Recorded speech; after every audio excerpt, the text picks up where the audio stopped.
importante que nós entendamos que nada do que fazemos é feito por acaso. Tudo quanto nós fazemos é feito com intencionalidade, tendo em vista um resultado, tendo em vista a produção de frutos. Enquanto nós louvamos ao Senhor, não fazemos isso simplesmente seguindo um costume ou uma tradição religiosa. Nós acreditamos que há poder enquanto reunidos nós louvamos ao nome do Senhor, enquanto entoamos cânticos de adoração ao nome dEle. A Escritura relata que em algumas ocasiões em específico, Paulo e Silas estavam encarcerados.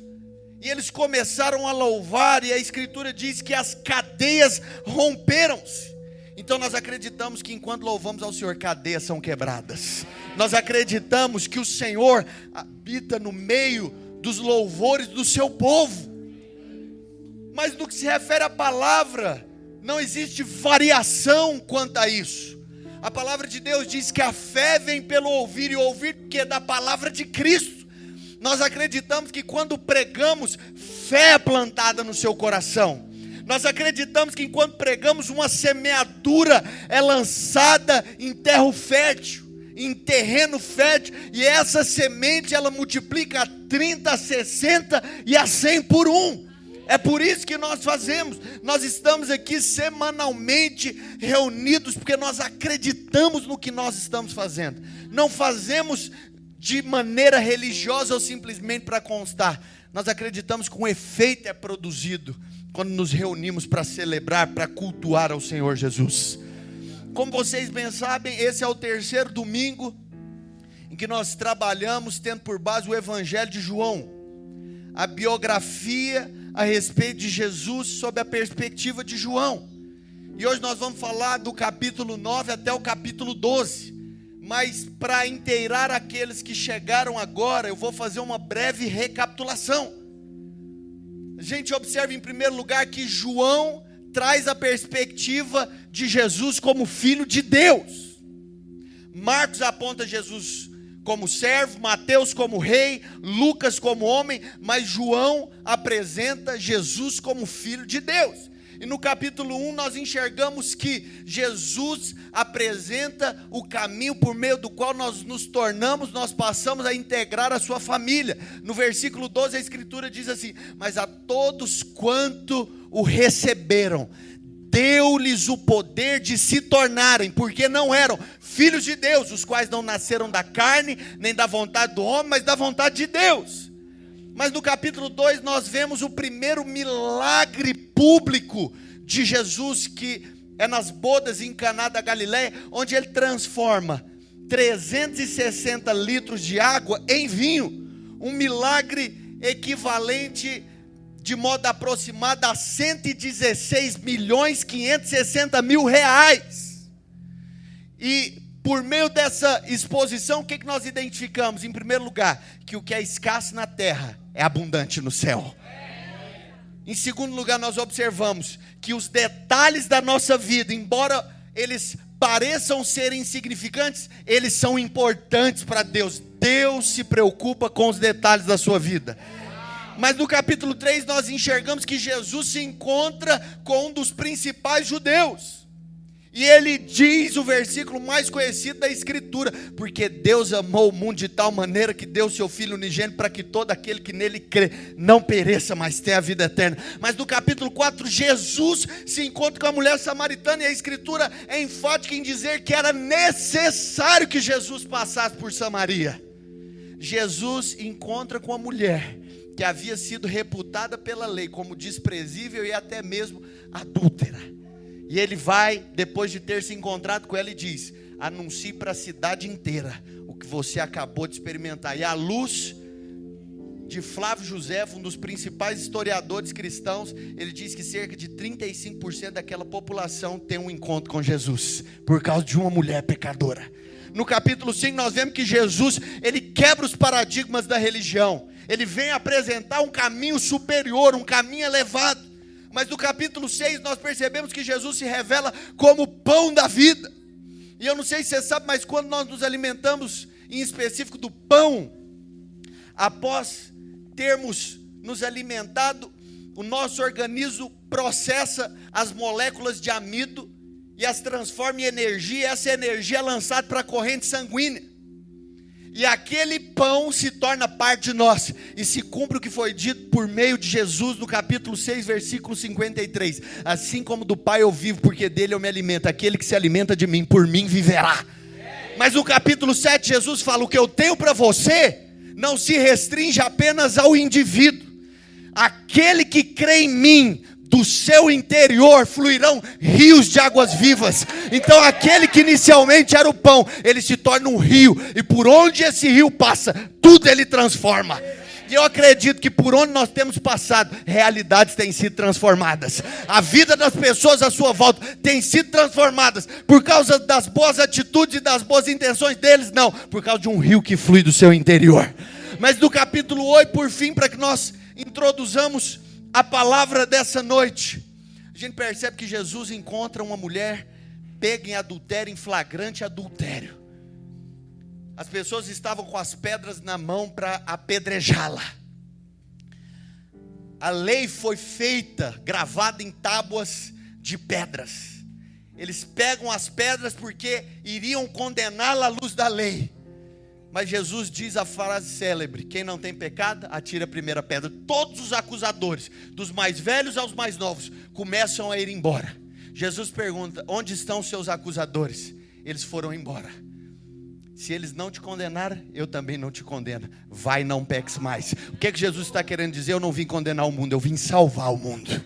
Essa é a missão de Jesus. E no capítulo 9, nós lemos a partir do verso 1 o seguinte: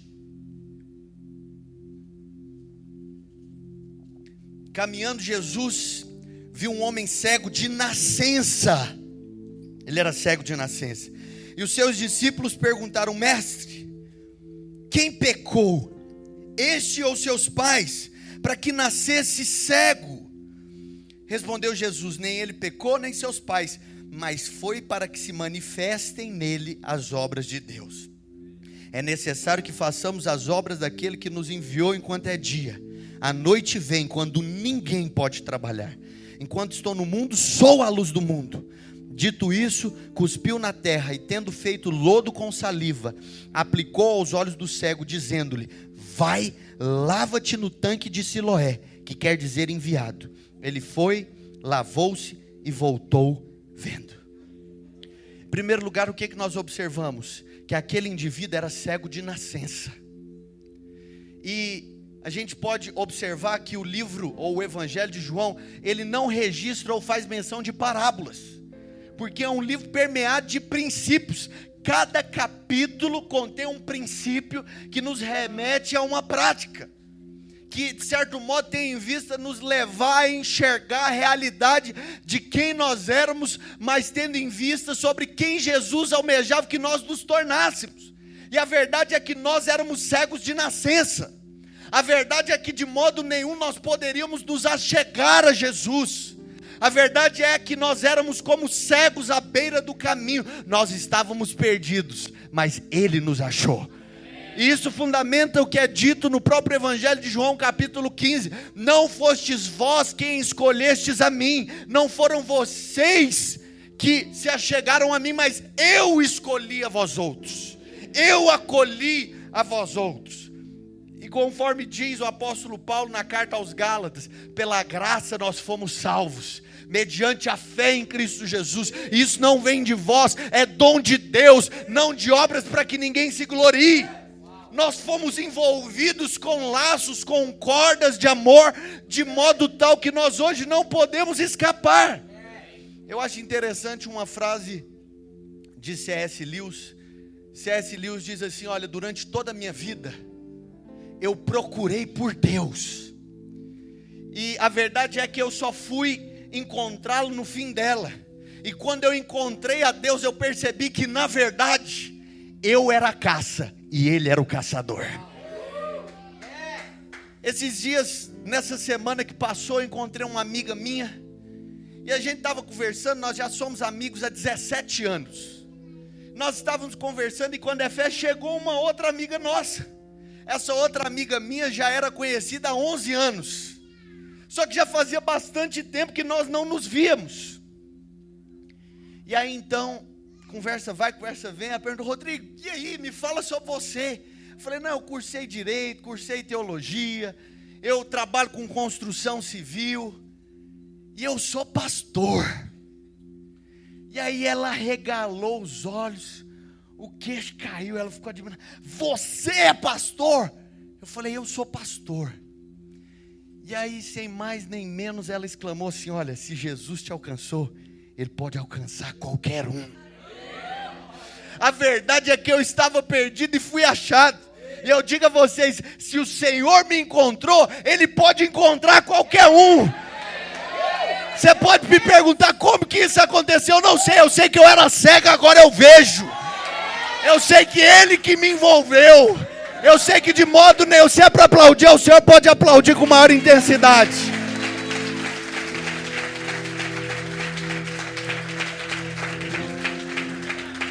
Quem me conhece aqui há mais tempo sabe do que eu estou falando. Meus pais estão aqui para sustentar o testemunho.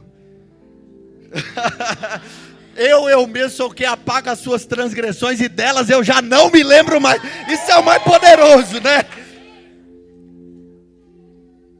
Mas nós fomos encontrados por Ele. Isso não tem a ver apenas com a salvação, isso tem a ver com a trajetória.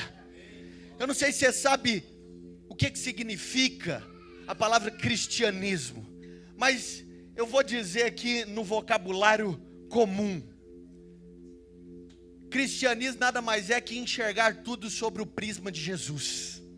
É reconhecer que você é cego, não só ao ponto de precisar enxergar para encontrá-lo, mas de ser dependente dele para todas as outras áreas da sua vida.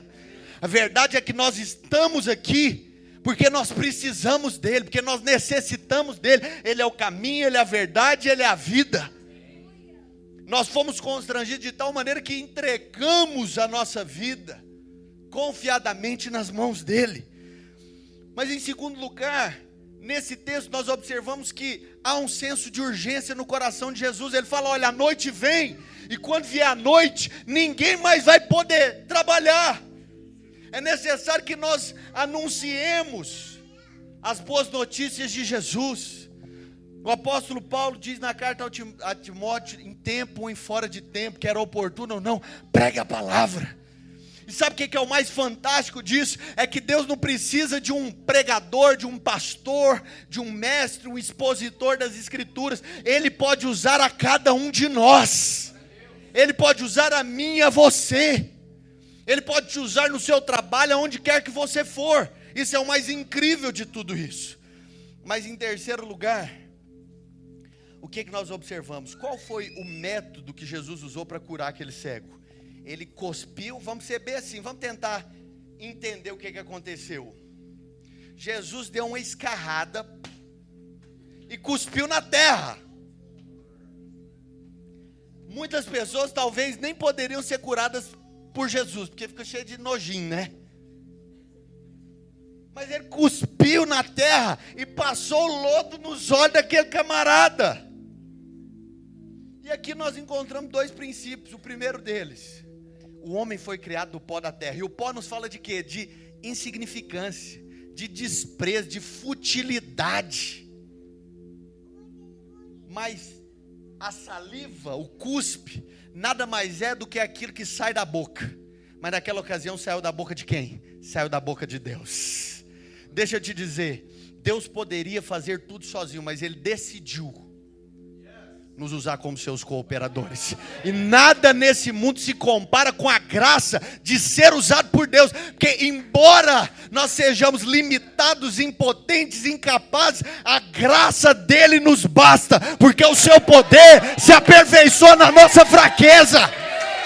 Porque embora sendo pequenos, embora sendo insignificantes, a graça dele é suficiente.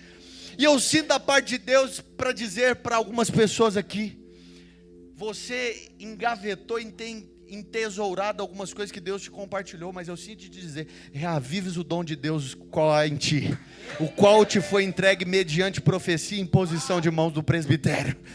Há unção de Deus sobre você, há capacitação de Deus sobre você. E nós observamos que Jesus ele não usa de métodos convencionais. É a segunda vez, é o segundo milagre que ele faz aqui sem respeitar protocolos. E deixa eu dizer, a maneira natural de Jesus fazer milagres, ou de Jesus se manifestar, melhor dizendo, é realizando milagres. E o natural do crente é esperar um milagre. Receber milagre é muito bom, mas viver dependendo de milagre é péssimo. Vocês concordam comigo? Viver escasso, limitado,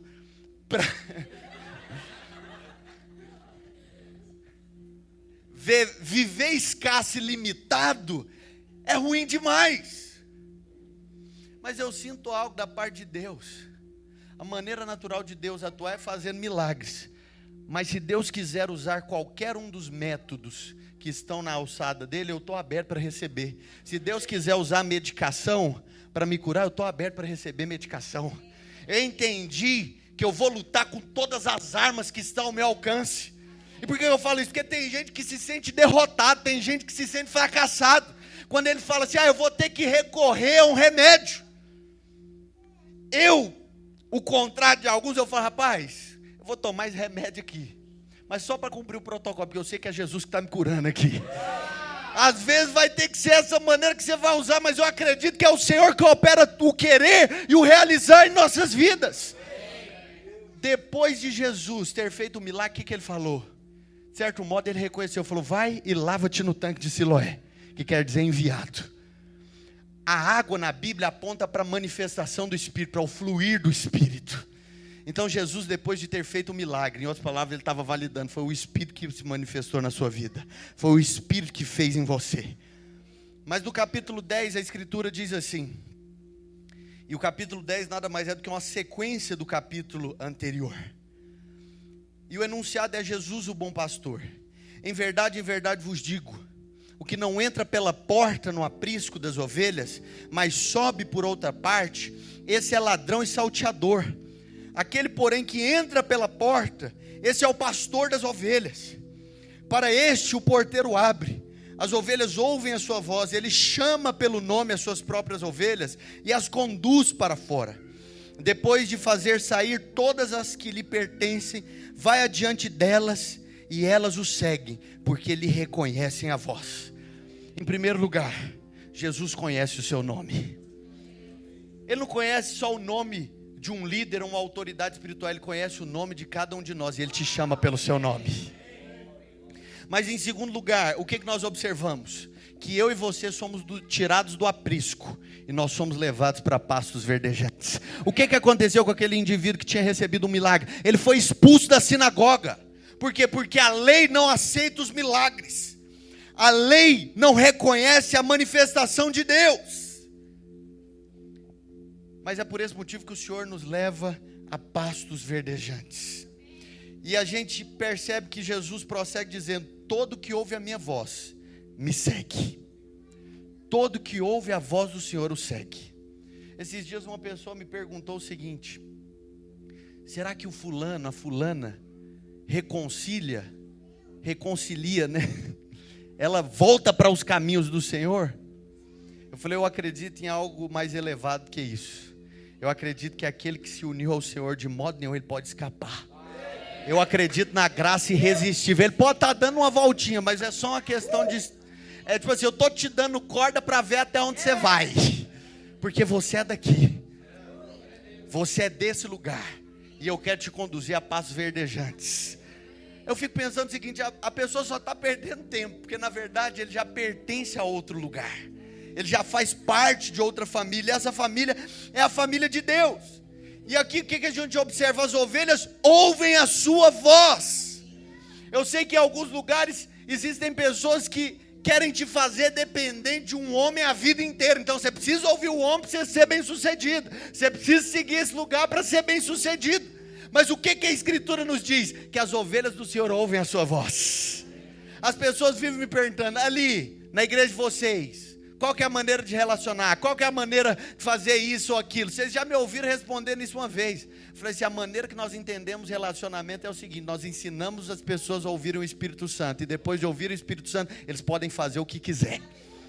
Sabe, o nosso papel não é ensinar as pessoas a serem independentes de nós. O nosso papel é ensinar as pessoas a ouvir o Espírito Santo. No dia que elas aprenderem a ouvir o Espírito Santo, a nossa missão se dá por encerrada. E deixa eu te dizer uma coisa, você não precisa de 500 anos de crente para ouvir a Deus. Quem se tornou ovelha, a gente está falando de alguém que tinha acabado de ter um encontro com Jesus, que era cego de nascença. Ele já ouviu, ele já foi considerado como ovelha e apta para ouvir a voz do seu pastor. Deixa eu te dizer, não existe idade para se aprender a ouvir de Deus. Não é necessário tempo. É lógico que à medida que você aperfeiçoa, você caminha, a sua audição se aperfeiçoa e se torna mais claro. Mas o Senhor não depende de idade para que você ouça ou não a voz dele. E isso é muito louco, né? Porque pregar isso é contrariar anos de história. Eu estava conversando com um dos nossos irmãos aqui. Não vou falar o nome para não expor, mas não é um problema.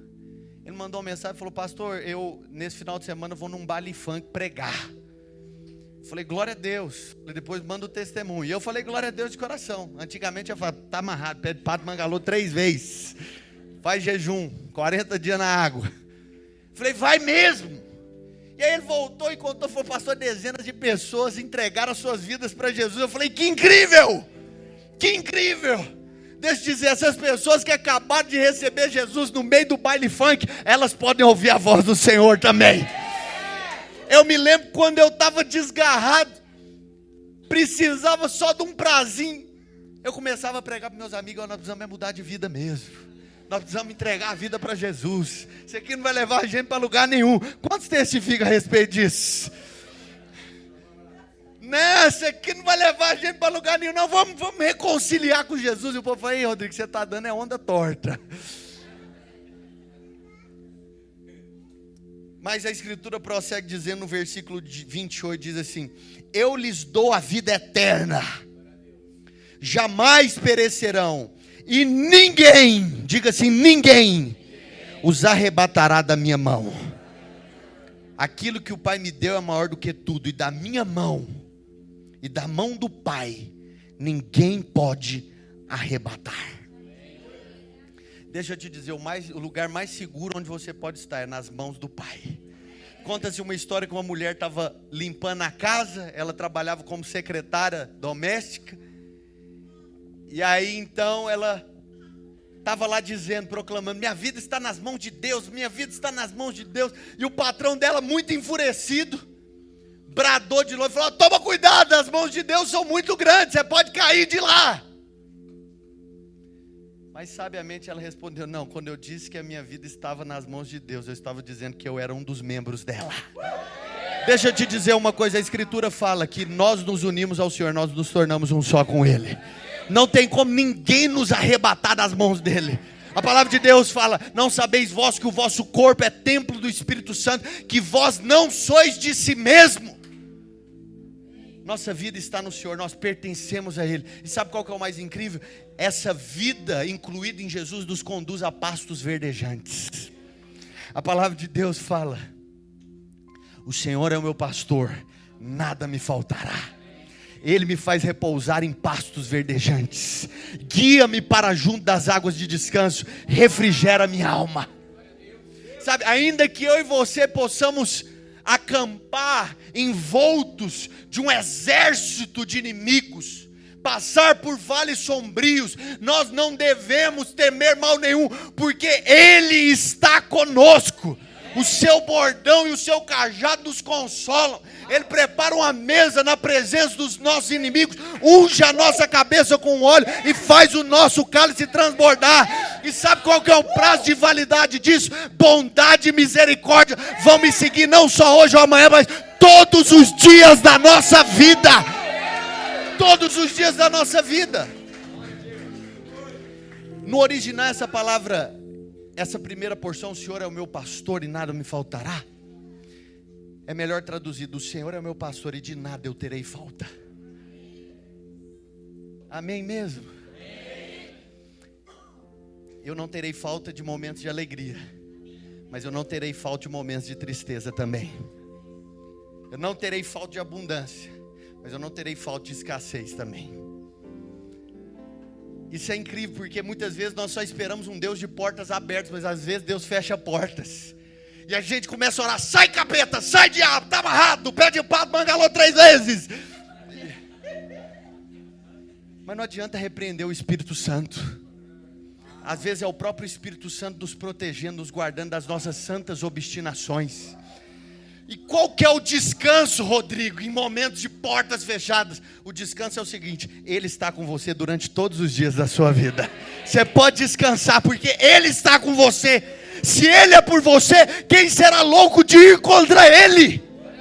Se Deus é por nós, quem será contra nós? Aquele que não poupou o seu próprio filho, antes por todos nós o entregou, certamente não nos dará junto a Ele graciosamente todas as coisas. Nós estamos com Ele, nós somos protegidos por Ele. Mas no capítulo 11, versículo 4, a Escritura diz assim: ao receber a notícia, disse Jesus: essa enfermidade não é para a morte, e sim para a glória de Deus, a fim de que o Filho de Deus seja por ela glorificado. Muitas vezes a gente fica perguntando: por que, Deus? Por que esse problema está acontecendo? Por que essa situação está acontecendo? E nós não temos resposta para tudo. Jesus mesmo não deu uma resposta objetiva. Está acontecendo por causa disso ou daquilo outro. Essa é a segunda vez que a mesma pergunta é feita. Em primeiro lugar, no capítulo 9, por que ele está doente? É por causa dele ou por causa dos pais? E Jesus responde de outra maneira. Falou: olha, não fica tentando procurar culpado, mas por meio disso o nome do Pai vai ser glorificado. Não importa, não fique procurando a origem de problema. Entenda, o nome do Senhor vai ser glorificado. Eu não tenho dúvidas disso. Mas quem que era esse indivíduo sobre o qual a Escritura estava falando? No versículo 3 diz assim: mandaram, pois, as irmãs de Lázaro dizer a Jesus: Senhor, está enfermo aquele a quem amo. E a gente percebe que Lázaro estava enfermo e veio morrer. Jesus chegou só 4 dias depois.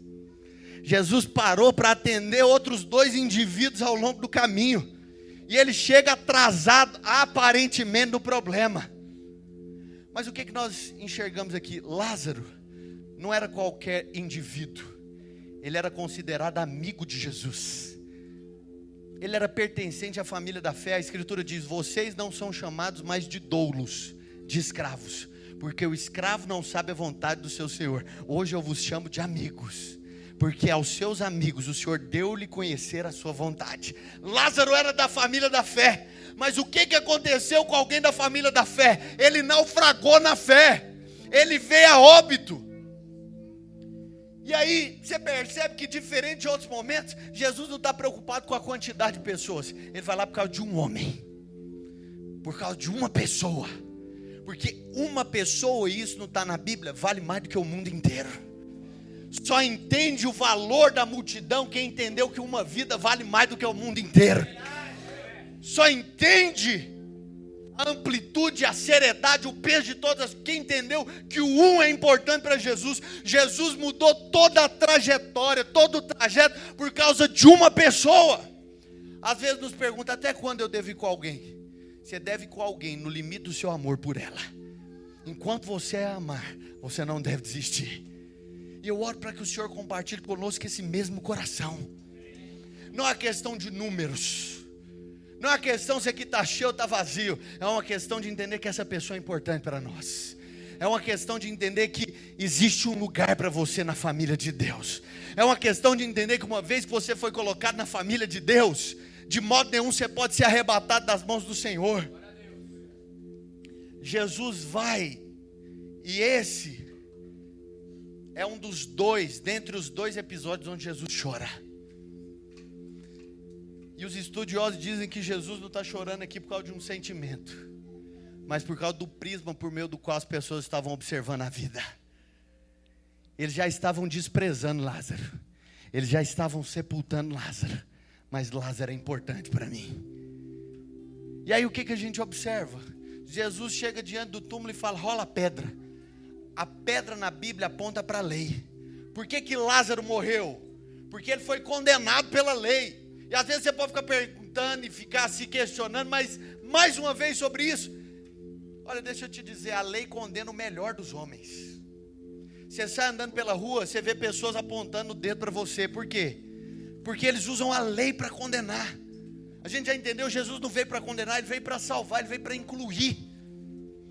Domingo passado eu vim com a camisa, eu não sei se vocês repararam. Era uma camisa colorida como um arco-íris. Mas aquela camisa que eu estava usando, me perdoe, você vai ficar escandalizado. Foi uma edição especial para a celebração do LGBT. E por que eu comprei essa camisa? Eu falei, eu comprei porque eu achei bonita. Só por causa disso. Mas quando eu coloquei a camisa, uma pessoa me perguntou, falou, você é adepto ao homossexualismo? Eu falei, não sou adepto ao comportamento, mas eu amo todos os homossexuais da minha cidade. Eu amo todos. Mas você não pede para eles mudarem de vida quando eles vão para a sua igreja? Eu falei, longe de mim. Eu falei, não dou conta nem de cuidar da minha vida, como que eu vou cuidar da vida dele? Mas em outras palavras, eu falei, eu vou comprar mesmo. Eu falei, se o povo não gostar, glória a Deus. Eu gostei da camisa. Achei, quem que achou que foi bonita? Eu achei que foi muito bonita. E aí eu estava na rua com a camisa dessa. E a pessoa me perguntou, você sabe o que significa essa camisa? Eu falei, sei. E aí ela falou assim, eu posso ir lá na sua igreja então? Quer dizer que eu nesse comportamento que eu estou tendo, eu posso ir? Eu falei, pode vir todo mundo. Traz os gays, as prostitutas, traz todo mundo. Eu não estou preocupado se eles vão entrar na forma, se eles vão fazer como eu quero. Eu falei, o meu coração tem que ser o mesmo de Jesus. Ele não ficou perguntando, e aí, o que você faz da vida? E você, e você, e você? Ele falou, vinde a mim todos vós que estão cansados. Venham vocês que estão sobrecarregados. Eu vou aliviá-los. Esse é o meu coração. Lázaro morreu porque a religião fechou as portas para ele. A religião segregou ele. Esses dias eu estava vendo no Instagram uma placa, as pessoas levantavam dizendo o seguinte, me perdoe se a religião te machucou. E o problema é que Lázaro estava sendo sepultado porque a religião, a lei, o condenou. Mas Jesus estava reafirmando, eu não vim condenar, eu vim salvar. E uma vida para mim, ela é mais valiosa do que o mundo inteiro. É uma vida. É uma vida. É alguém que pertence à família da fé, não importa. Não importa, deixa eu te dizer, o seu hoje não é o seu para sempre. Não importa a sua condição, o que importa é a posição em que você se encontra. Você está nas mãos dele e ninguém pode te arrebatar das mãos dele. Eu creio é nesse evangelho. Eu acredito é nesse evangelho.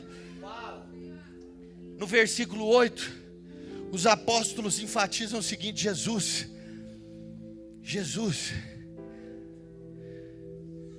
o Senhor está correndo risco de vida, não vai para lá.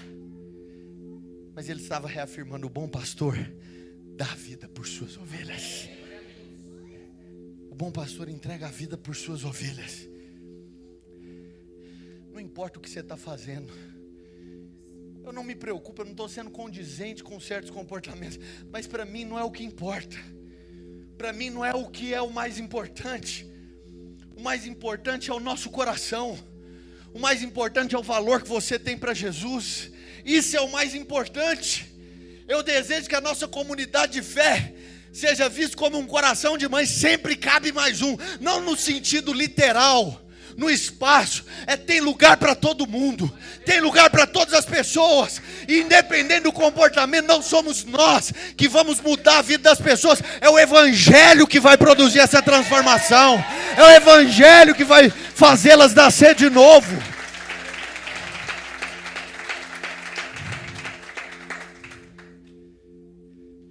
Não importa o seu passado, o que importa é o seu futuro. O Senhor tem um futuro novo para você. O futuro que Deus tem para você não é para amanhã. O futuro que Deus tem para você é agora. E no capítulo 12, para terminar a escritura, diz assim: 6 dias antes da Páscoa, foi Jesus para Betânia, onde estava Lázaro. O pessoal da adoração pode começar aí. Não, mas pode intensificar aí hoje. A quem ele ressuscitara dentre os mortos. Deram-lhe, pois, ali uma ceia. Marta servia, sendo Lázaro um dos que estavam com ele à mesa. O cara acabou de se reconciliar. Onde que ele estava? Na mesa. Não era no banco, na disciplina, ele estava na mesa. Então Maria, tomando uma libra de bálsamo de nardo puro, muito precioso, ungiu os pés de Jesus e os enxugou com seus cabelos, e encheu-se toda a casa com o perfume do bálsamo. Mas Judas Iscariotes, um dos seus discípulos, o que estava para traí-lo, disse: por que não se vendeu esse perfume por 300 denários e não se deu aos pobres?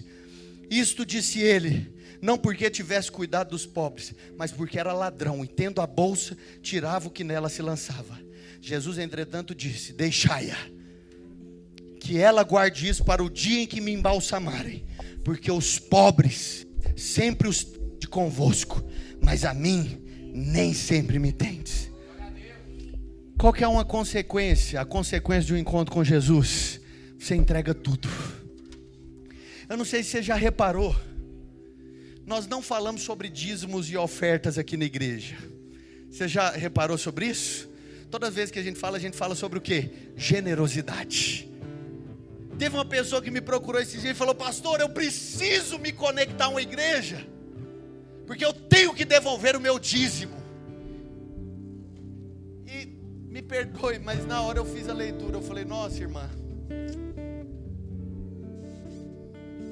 eu acredito que isso é tão pouco para você se conectar a nós, só tem um lugar para devolver seu dízimo.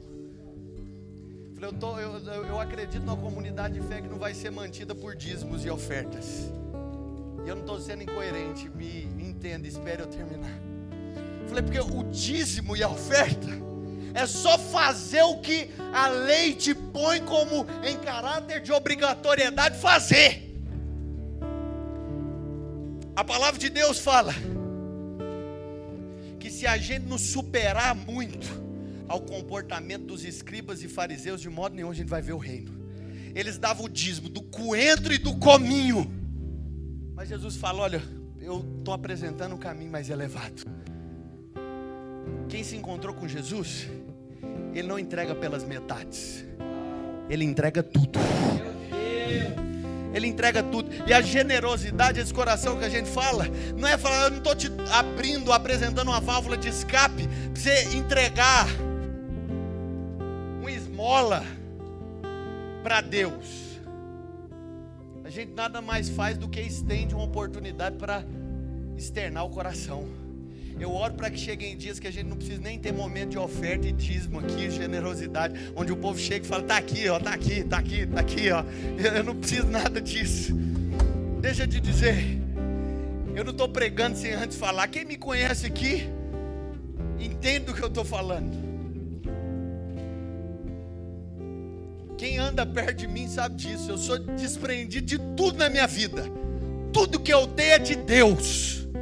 Como diz o próprio Jó: nu eu saí do ventre da minha mãe, e é nu que eu vou voltar para lá. Tudo que eu tinha era de Deus. Tudo que nós temos é de Deus. Aquela mulher pega o salário de um ano e quebra aos pés de Jesus. Em outras palavras, ela estava dizendo: Senhor, eu fui envolvida de tal maneira que eu não vou me achegar ao Senhor para te dar apenas um pouco. Eu não vou me achegar ao Senhor para simplesmente retribuir dando uma esmola, porque o Senhor não precisa disso. Senhor, o fruto da sua graça se manifestando em mim é eu entregando tudo, é eu fazendo um all-in, tá aqui Deus tudo. Sabe por que eu entrego tudo? Porque eu confio no Senhor, porque eu dependo do Senhor, porque a minha vida não está nas mãos dos homens, a minha vida está nas mãos de Deus. Quem encontrou Jesus entrega tudo. Entrega tudo. Eu sinto de dizer algo. Recentemente nós tivemos que tomar decisões muito sérias para estarmos aqui. E a gente sabe que o primeiro passo é esse: é entregar tudo. É entregar dinheiro, status, reconhecimento. Porque quem aprendeu a ouvir a voz de Jesus, ele não está preocupado com aquilo que está vendo. Ele sabe que o Senhor tem preparado algo muito mais elevado. Judas estava lá fazendo as contas: nós vamos dar esmola para os pobres. Mas ele estava cheio de má intenção, o coração dele estava distante. Ele não estava entendendo o avivamento que estava acontecendo aqui. Pessoas estavam nascendo de novo, pessoas estavam sendo ressuscitadas dos mortos, recebendo milagres. Olha, o mínimo que nós podemos fazer quando nós nos encontramos com Jesus é entregar tudo, é entregar a vida, é entregar tudo, é viver uma vida sem reservas. Eu não sei se você sabe o que significa a palavra conversão, mas a palavra conversão significa mudança de governo. Você estava dirigindo um carro, e aí você identificou a sua incapacidade de continuar a conduzi-lo. Você falou: Jesus, conduz o carro da minha vida, conduz a minha vida. Mas aí o que acontece às vezes? A gente é levado a achar que sabe demais. Fala: não, eu sei, esse negócio de Jesus conduzir minha vida, já sou bom demais, experiente, maduro, me dá de volta aqui o governo da vida. Eu faço uma leitura desse cenário sobre esse prisma, e aí aqui está uma mulher que mais uma vez encontrou Jesus. Eu tinha até entregado Jesus, mas eu não vi nada comparado a quem tu és. Está aqui de volta, e eu vou quebrar meu vaso, eu vou entregar tudo. Não é o salário de um dia, é o salário do humano. Salário é tempo de vida. Você não trabalha por causa de dinheiro, você trabalha pelo tempo da vida que você vendeu. Essa mulher está falando: Senhor, a minha vida eu quero entregar no seu altar. Sabe, eu oro para que o Senhor nos dê pessoas que estão dispostas a entregar a sua vida, a render a sua vida, não a um homem, mas render a sua vida a Ele. Pessoas que vão aprender a ouvir a voz do Espírito, que não vão viver dependentes de mim ou de qualquer outro irmão, mas que vão ouvir do Espírito Santo. O Senhor sabe que esse é o nosso coração, o Senhor sabe que esse é o nosso clamor. Ele tem caminhos mais elevados, Ele consegue enxergar o que eu não posso ver. E o nosso desejo é que essa comunidade de fé, que essa igreja, que você seja guiado pelo Espírito Santo, você se renda a Ele. Se você crê nisso, feche os seus olhos. Feche seus olhos. Eu gostaria que você começasse a entregar a sua vida a Ele. Você começasse a entregar